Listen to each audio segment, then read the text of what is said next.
In this video, we will study about AIDS. Now, what is the full form of AIDS? AIDS is the acquired immunodeficiency syndrome. Acquired immunodeficiency syndrome. Now, what does it mean? Acquired means that we acquire in our lifetime, यानी कि जो हम अपने life time में achieve करते हैं, लेते हैं. Immuno means immune system. Deficiency मतलब कमी हो जाती है, यानी कि इम्यून सिस्टम यहाँ पे वीक हो जाता है. जो तो इम्यून सिस्टम वीक हो रहा है उसको हम एक्वायर कर रहे हैं, and that is the syndrome. What does it mean? Syndrome means होता है a group of symptom. A group of symptoms.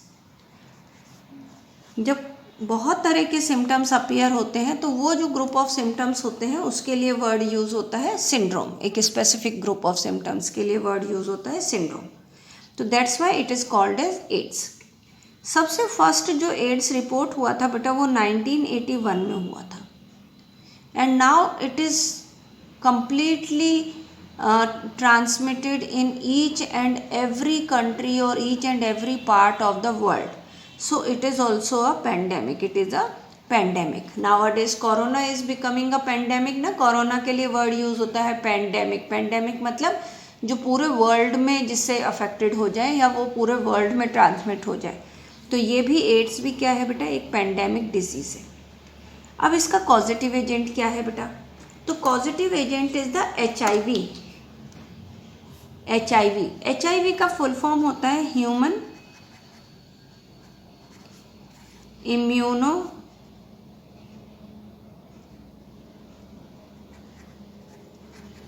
Deficiency virus. यानी H for human, I for immunodeficiency and V for virus. तो human immunodeficiency virus. It is a retrovirus. ना what does it mean retrovirus? Retrovirus मतलब इसका जो genome होगा, genome मतलब genetic material, वो क्या है बेटा? एक RNA. तो इसका जीनोम क्या है? RNA. तो जिनका जीनोम RNA होता है उन्हें हम क्या कहते हैं? Retrovirus. They are called as retrovirus. Now how this retrovirus is transmitted from one person to another? Why it is called as pandemic? तो सबसे फर्स्ट आता है what is the mode of transmission. ये ट्रांसमिट कैसे होते हैं? तो the first and foremost mode of transmission, जो मेन मोड ऑफ ट्रांसमिशन है, that is by the sexual contact with the infected person. अगर कोई person is suffering, is I should not say suffering, I will say if a person is HIV positive. HIV positive का मतलब हुआ कि the virus is present in the body of the person. अगर उस person की body में virus present है, though it is not showing any symptoms, तो then it is consider as HIV positive. जैसे आजकल आप देखते हो, सुनते हो कोरोना पॉजिटिव. तो those who are corona positive, it is not necessary that they are showing the symptoms. जरूरी नहीं है वो सिम्टम्स शो करें. पॉजिटिव हो सकते हैं, सिम्टम्स नहीं शो कर सकते. तो ऐसे ही many of the person who are HIV positive but still they are not showing the symptoms of the AIDS. तो then if the another person come in contact, कौन सा contact बेटा? sexual contact means अगर उसके साथ में mating intercourse करता है तो उससे उस person को, healthy person को वो transmit हो जाता है. Second, by the transfusion of the contaminated blood or the blood product. अगर blood transfusion होता है किसी person में, और अगर जैसे सपोज कोई पर्सन डोनर है, ब्लड डोनेट करने गया and he is HIV positive. अब many of the person in the initial stage they do not know कि whether they are HIV positive और नॉट. जैसे बहुत सारे इंडिया में भी लोग हैं बेटा, though they are HIV positive but as symptoms are not appearing and they are not going for the testing. So उनको किसी को पता ही नहीं है कि दे आर पॉजिटिव और नॉट. तो उसी तरह से अगर किसी पर्सन को नहीं पता है कि वो HIV पॉजिटिव है या नहीं, और उसने ब्लड डोनेट कर दिया और वो ब्लड ट्रांसफ्यूज़न कर दिया किसी हेल्दी पर्सन में, हेल्दी मतलब दोज हु रिक्वायर ब्लड, तो then that person will also get infected with the HIV, यानी वो भी HIV पॉजिटिव हो सकता है। तो यूजुअली जहाँ पे ब्लड डोनेट किया जाता है ब्लड बैंक्स में, इसकी प्रॉपर स्क्रीनिंग होती है, यानी कि the person first tested for the whether HIV positive और not. Third is by sharing the infected needles. Infected needles और सिरिंजेस को अगर शेयर करते हैं तो उससे भी बेटा HIV पॉजिटिव ट्रांसमिट हो जाता है। And last is the from infected mother to her child, यानी फीटस कंडीशन की बात कर रहे हैं कि अगर मदर इज HIV पॉजिटिव और उस टाइम में उसने कंसीव कर लिया, उस टाइम में वो प्रेग्नेंट है, तो थ्रू द प्लेसेंटा, जैसे हमने कहा था प्लेसेंटा से एंटीबॉडी ट्रांसमिट हो सकता है, उसी तरह से प्लेसेंटा से HIV भी ट्रांसमिट हो सकता है, यानी कि ये वायरस भी ट्रांसमिट हो जाएगा और चाइल्ड को भी क्या हो जाएगा बेटा, child is also get HIV positive. Okay, तो these are the 4 mode of transmission. First is the sexual mode, second by the contaminated blood, third is by sharing the infected needle, and fourth is from infected mother to the fetus through placenta. Now next आता है बेटा, who are considered to be the high risk group for AIDS. किन human beings को हम ये कह सकते हैं कि they are the high risk group of for AIDS, यानी कौन लोग हैं जिनको एड्स होने के चांसेस बहुत ज़्यादा हैं। हाई रिस्क ग्रुप मतलब किन को एड्स ज़्यादा हो सकते हैं। तो सबसे पहले चीज़ तो बेटा वो individual who have a multiple sexual partner. अब मल्टीपल सेक्सुअल पार्टनर है और ये सबसे ज़्यादा किससे ट्रांसमिट होता है, बाय द सेक्सुअल कॉन्टैक्ट। तो जिनके मल्टीपल सेक्सुअल पार्टनर हैं, they are not faithful to their husband और टू देयर वाइफ, तो the chances for getting the HIV is more. Second, the drug addicts. जो ड्रग एडिक्ट्स होते हैं, और वो भी कौन से बेटा, जो ड्रग्स को इंट्रावीनसली लेते हैं। इंट्रावीनसली मतलब इंजेक्शंस, जिसे हम सिंपल लैंग्वेज में कहते हैं नस में इंजेक्शन लगाते हैं। तो वो इंट्रावीनस इंजेक्शन से जो ड्रग्स लेते हैं, तो यूजुअली ड्रग एडिक्ट्स जब इंट्रावीनस इंजेक्शन लेते हैं तो they are sitting in the bulk, एक साथ बैठते हैं सारे ड्रग एडिक्ट्स, है ना। जब वो बैठते हैं और नेचुरली जब एक ऐब है, एक खराब आदत है, तो द अदर खराब आदतें आर ऑल्सो देयर। तो उनके अंदर से भी अगर कोई एक पर्सन को भी HIV पॉजिटिव है तो उससे दूसरे पर्सन को HIV पॉजिटिव हो जाएगा। Second is the individual who require regular transfusion of blood.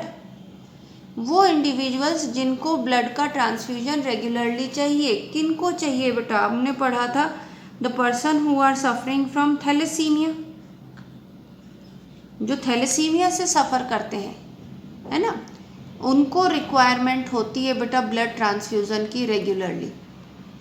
तो उन केस में they can get contaminated blood और they can get HIV positive. And fourth is the child और the children born to HIV mother. वो बच्चे जो HIV positive mother के born हुए हैं, पैदा हुए हैं, उनको भी एड्स होने के चांसेस ज़्यादा रहते हैं। तो these are the high risk group, mode of transmission and the high risk group. Now we come on to that, what do you mean by the HIV positive. HIV positive का meaning क्या है बेटा? तो simply क्या है बेटा, HIV यानी कि human immunodeficiency virus body में एंटर करना और उससे एड्स होना, इसके बीच में एक टाइम पीरियड लगता है बेटा। ये नहीं कि आज HIV एंटर हुआ और आज ही एड्स हो गया, no. The time period by which the HIV enter in the body, ठीक है, तब से लेके जब तक एड्स के सिम्टम्स नहीं अपीयर हों तब तक का जो टाइम पीरियड होता है, उस टाइम पीरियड में individual is considered to be HIV positive. Okay, तो ड्यूरिंग HIV पॉजिटिव हम ये कह सकते हैं there is a time lag, time gap. Lag का मतलब होता है गैप, पीछे रहना। A time lag between the infection and the appearance of AIDS. AIDS appear होता है और HIV का इन्फेक्शन होता है, उसके बीच में एक टाइम लैग आ जाता है, गैप पीरियड आ जाता है। और वो gap period it can be from the few months to many years, कई बार 5 से 10 साल भी लग जाते हैं एड्स के सिम्टम्स अपीयर होने में। तो जब तक एड्स के सिम्टम्स अपीयर नहीं होते उस पर्सन में, तब तक उसे क्या कहा जाता है बेटा, पर्सन को HIV पॉजिटिव पर्सन कहा जाता है। नाउ अब आता है कि how the HIV causes ads.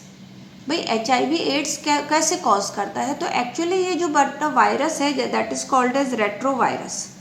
तो ये रेट्रोवायरस जो है ये हमारी बॉडी की 2 सेल्स को अटैक करता है, 2 सेल्स को अटैक करता है। सबसे पहले ये अटैक करता है बेटा मैक्रोफेजेस को। आप लोगों को पता है मैक्रोफेजेस जो होती है वो टिश्यू में प्रेजेंट होती हैं and they are mainly responsible for the phagocytosis in action. Phagocytic in action होती है, यानी पैथोजन के ऊपर फीड करती हैं। दूसरा ये अटैक करता है बेटा, सेकेंड ये अटैक करता है, मैं सिंपली यहाँ लिखती हूँ, सेकेंड अटैक करता है ये लिम्फोसाइट में। और लिम्फोसाइट में भी कौन सी बेटा, टी लिम्फोसाइट। टी लिम्फोसाइट आप लोगों को पता है, जो लिम्फोसाइट्स थाइमस में मैच्योर होती हैं उन्हें टी लिम्फोसाइट्स कहते हैं, ठीक है, उनके ऊपर अटैक करता है। बी लिम्फोसाइट्स जो बोन मैरो में मैच्योर होती है, याद रखना। B lymphocyte formation of the antibodies. T lymphocyte के हमने बहुत फंक्शन करे थे, तो उनमें से अभी वी विल डिस्कस कि क्या होता है। अब सबसे पहले क्या होता है बेटा, when HIV enters into the body, जैसे ही HIV एंटर करता है बॉडी में, I just explaining you by making a flow chart, it will be easy for you to learn. और ये यहाँ से यहाँ तक का जो पोर्शन पूरा चल रहा है बेटा, यहाँ तक का जो साइकिल चल रही है वो चल रही है बेटा इन द मैक्रोफेजेस। तो first HIV enter into the body, from the body it enters into the macrophages. Macrophages में एंटर कर गए। अब मैक्रोफेजेस में जब एंटर करे तो बेटा, क्योंकि ये रेट्रोवायरस है, जीनोम क्या है, genome is RNA।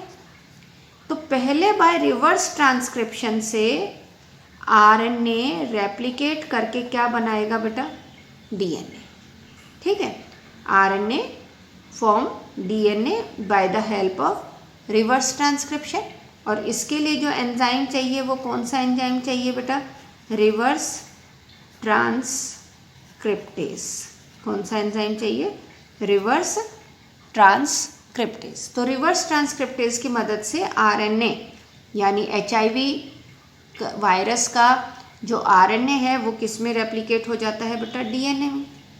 Now this is called as viral DNA।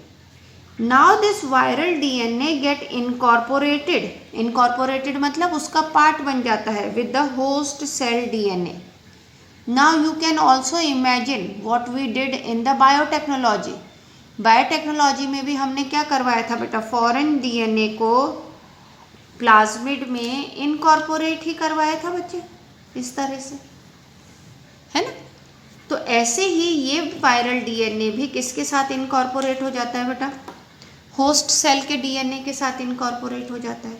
When it becomes the part of the host cell, तो naturally it can replicate also, it can transcribe also, it can do the translation also, सारी चीज करेगा बेटा।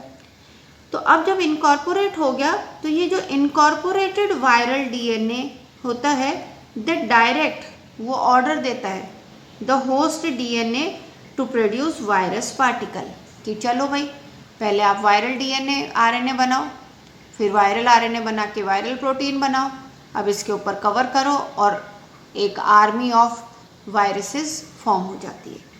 तो incorporated viral DNA direct करता है, यानी order देता है किसको बेटा, होस्ट DNA को, टू प्रोड्यूस वायरस पार्टिकल्स, ठीक है। अब जो वायरस पार्टिकल्स बने that comes out from the macrophages, ठीक है, वो कहाँ से बाहर आ जाएंगे बेटा, मैक्रोफेजेस से बाहर आ जाएंगे। अब मैक्रोफेजेस कंटिन्यू करेगा टू प्रोड्यूस द वायरस, लेकिन इस केस में क्या होता है कि मैक्रोफेजेस की डेथ नहीं होती, यानी मैक्रोफेज डाई नहीं होता, वो लगातार वायरस बनाता रहता है, ठीक है। तो अब वो जब लगातार वायरस बनाता रहता है तो यहाँ पे macrophage continue to produce virus, so they are also consider as HIV factory. उनको क्या कंसिडर किया जाता है? HIV factory. अब ये जो वायरस इसमें से निकले हैं, now they enter into the lymphocyte. मैंने बताया था ना, दो जगह एंटर करते हैं, one is macrophages and second is the lymphocyte. तो अभी तो ये मैक्रोफेजेस में। Now I just want to explain you, you have to draw the diagram given in the NCERT book also, page number 155, figure number 8.6, जिसमें replication of retrovirus दिखा रखा है बेटा। Here they have already written, ये इस तरह से ये सेल बनी हुई है बेटा। ये सेल इन्होंने नोट देखो लिखा हुआ है, infected cell can survive while virus are being replicated and release, कि जो इन्फेक्टेड सेल है वो सर्वाइव कर रही है, जबकि वायरल जो सेल्स है वो वायरसेस जो हैं वो रेप्लिकेट भी कर रहे हैं और बाद में रिलीज भी हो रहे हैं। तो actually this is the cell which is the macrophages, ये मैक्रोफेज है। सबसे फर्स्ट ये हमारी बॉडी कंसीडर की गई। Retrovirus enter into the body, जब वो एंटर करा बॉडी में तो आपको पता है कि ये रेट्रोवायरस है जिसका RNA का तो कोर होता है बेटा और वायरल की प्रोटीन कोट होती है ना। When it attack on the animal cell, animal cell के प्लाज्मा मेम्ब्रेन पर आता है तो ये अपना प्रोटीन कोट तो बाहर छोड़ देता है, ओनली द RNA एंटर्स। तो जब RNA is introduced into the cell, यहाँ पे क्या आया है बेटा? RNA। अब ये RNA enter into the reverse transcription, इसके अंदर क्या हो रहा है?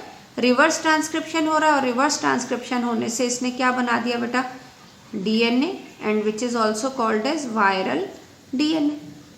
अब ये viral DNA get incorporated with the host cell, host genome के साथ इनकॉर्पोरेट कर गया। होस्ट सेल को अब ये डायरेक्ट कर रहा है, ऑर्डर कह रहा है to produce new viral RNA, नया RNA बनाए, then to form the new coat, protein coat. इस तरह से a number of viruses are formed. Now these viruses are releasing out. New viruses जब release out हो जाते हैं तो they can infect the new cells. So this act as a HIV factory. तो macrophages किसकी तरह काम करते हैं बेटा? HIV फैक्ट्री की तरह काम करते हैं। Now once the these viruses coming out from the coming out from the macrophages, then they enter into the helper T lymphocyte. किस में एंटर करते हैं बेटा? हेल्पर T लिम्फोसाइट में एंटर करते हैं। आपको पता है लिम्फोसाइट 3 टाइप्स की है, one is helper T lymphocyte, second is killer T lymphocyte, है ना। और किलर क्या करती है बेटा? किल करती है। हेल्पर सेल्स क्या करती हैं? हेल्प करती हैं। किसको हेल्प करती हैं? B लिम्फोसाइट को। किस लिए? कि जिससे कि वो एंटीबॉडीज़ प्रोड्यूस कर सके। तो यहाँ पे ये हेल्पर T लिम्फोसाइट में एंटर करते हैं। Now once the virus enter into the TH, यहाँ पे TH का मतलब हो गया है बेटा थाइमस, है ना। तो T लिम्फोसाइट के अंदर TH सेल में जब एंटर करती है तो it start producing it's progeny. वो भी सेम काम ही कर रही है, वही जैसे मैक्रोफेजेस में पहले रिवर्स ट्रांसक्रिप्शन करेगी, उससे RNA से DNA बनेगा, DNA इनकॉर्पोरेट हो जाएगा लिम्फोसाइट के न्यूक्लियस के साथ, फिर लिम्फोसाइट के nucleus will also produce its progeny. लेकिन इधर जब भी प्रोजेनी प्रोड्यूस होएगी द लिम्फोसाइट गेट रप्चर, वो रप्चर हो जाएगी and the new viruses comes out and those viruses will infect the other lymphocytes, other T cells को अटैक करेंगे। तो the progeny virus attack the other TH lymphocytes, वो TH मतलब T lymphocytes which are helper in nature, उनके ऊपर attack करेंगे। अब बेटा इसी तरह से लगातार जब अटैक करते जाएंगे तो स्लोली TH यानी कि हेल्पर T सेल्स या हेल्पर T लिम्फोसाइट्स का नंबर क्या होने लगेगा बेटा? डिक्रीज होने लगेगा। जब हेल्पर T सेल का नंबर डिक्रीज होने लगेगा तो who will tell the B cells to produce the antibodies? जब एंटीबॉडीज़ नहीं बनेगी तो इम्यून सिस्टम वीक हो जाएगा। तो as a result it leads to the decrease in the immunity also. इससे क्या होता है? इम्यूनिटी भी डिक्रीज हो जाती है। अब पेशेंट जो है वो इतना डेफिशिएंट हो जाता है, इम्यूनो डेफिशिएंट हो जाता है कि even not able to protect himself और herself from the common infection. यानी if the person is having AIDS, AIDS कब होता है? जब उसकी इम्यूनिटी इतनी वीक हो जाती है कि उसके ऊपर एक कॉमन कोल्ड भी निमोनिया कॉज कर सकता है, यानी बॉडी किसी भी पैथोजन के अगेंस्ट फाइट नहीं कर पाती है, तो उस केस में हम कहते हैं the person is suffering from AIDS. और ये भी क्वेश्चन आता है कि the no person will die due to the HIV, कोई पर्सन HIV की वजह से या एड्स की वजह से नहीं मरता। तो किससे मरता है बेटा? फिर भी हम कहते हैं डेथ रेट बहुत हाई है। वो उनकी डेथ होती है due to the infection of the other pathogen, दूसरे पैथोजन का इन्फेक्शन वो बहुत सीवियर हो जाता है। क्यों सीवियर हो जाता है? क्योंकि बॉडी उसको उसके अगेंस्ट इम्यून नहीं होती, ना ही उसके अगेंस्ट फाइट कर पाती। तो then the person will suffer from either bacterial disease, fungi disease, protozoa और अदर वायरसेस। तो उस तरह से उसकी इम्यूनिटी पुअर हो जाती है। नेक्स्ट आता है कि how the AIDS can be detected, हम एड्स को कैसे डिटेक्ट कर सकते हैं, डायग्नोज कैसे कर सकते हैं। तो उसके लिए one test is there that is called as ELISA test. ये यूजुअली एग्जाम में आता है, इवन ये भी एग्जाम्स में आता है बेटा। ELISA test is the enzyme linked immunosorbent assay, enzyme linked immunosorbent assay. By this it is a antigen antibody test होता है बेटा। इसके थ्रू अगर person is having the HIV positive, तो वो HIV पॉजिटिव आपके को पता है वायरस का प्रोटीन कोट होता है, protein coat will act as a antigen. तो उस एंटीजन के अगेंस्ट स्पेसिफिक एंटीबॉडीज़ ऐड की जाती है, उस टेस्ट में ब्लड लिया जाता है सैंपल, और फिर देखा जाता है अगर उनके अंदर एग्लूटिनेशन हो जाता है तो इसका मतलब person is HIV positive. But it is out of your syllabus में नहीं है, so no need to get worry.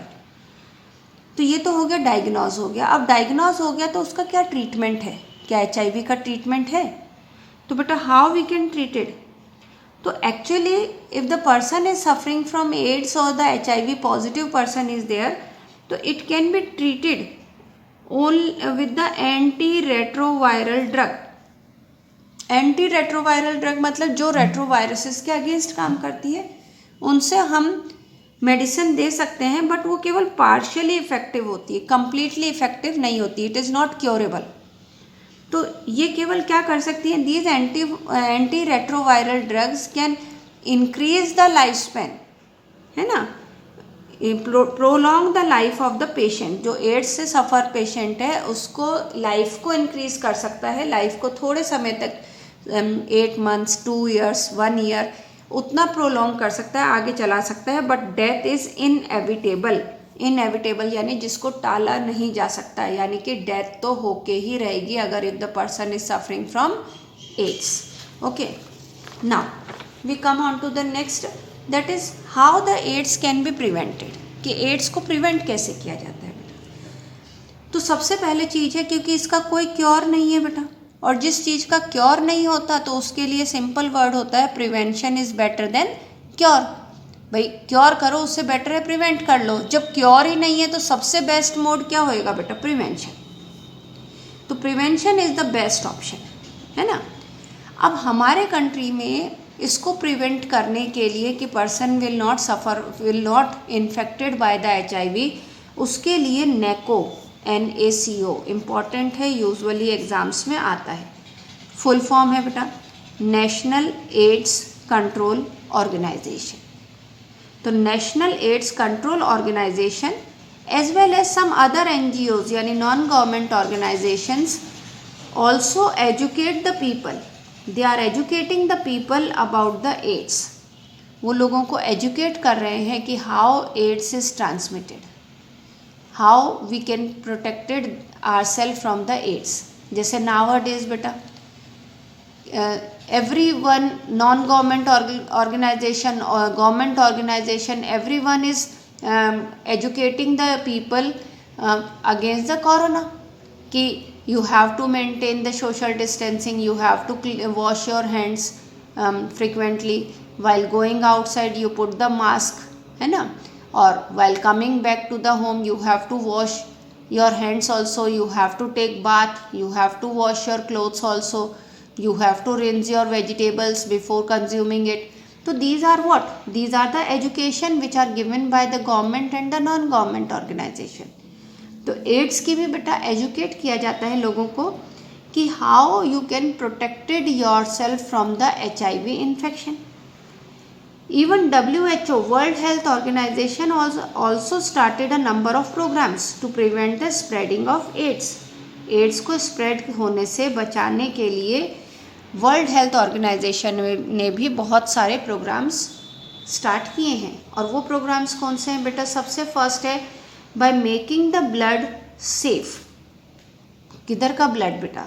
Blood banks का, from HIV.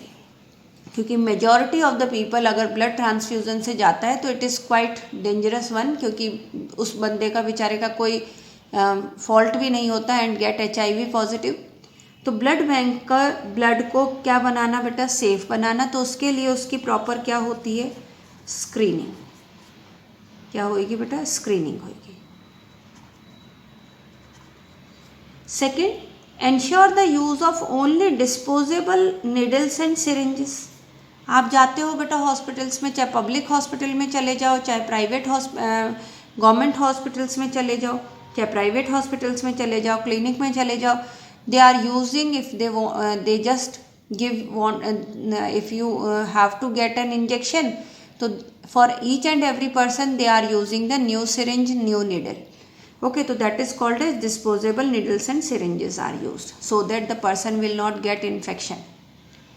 Third is the free distribution of the condoms.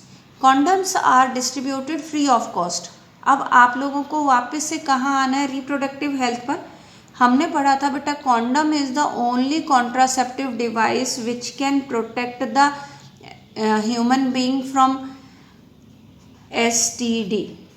हमने यही कहा था ना बेटा कि कॉन्डम के दो मेन फंक्शन है. One is prevent contraception, it act as a contraceptive device, यानी prevent fertilization. And second, it also protect the person from the STD, sexually transmitted disease. और HIV क्या है बेटा? सेक्सुअली ट्रांसमिटेड डिजीज़ है.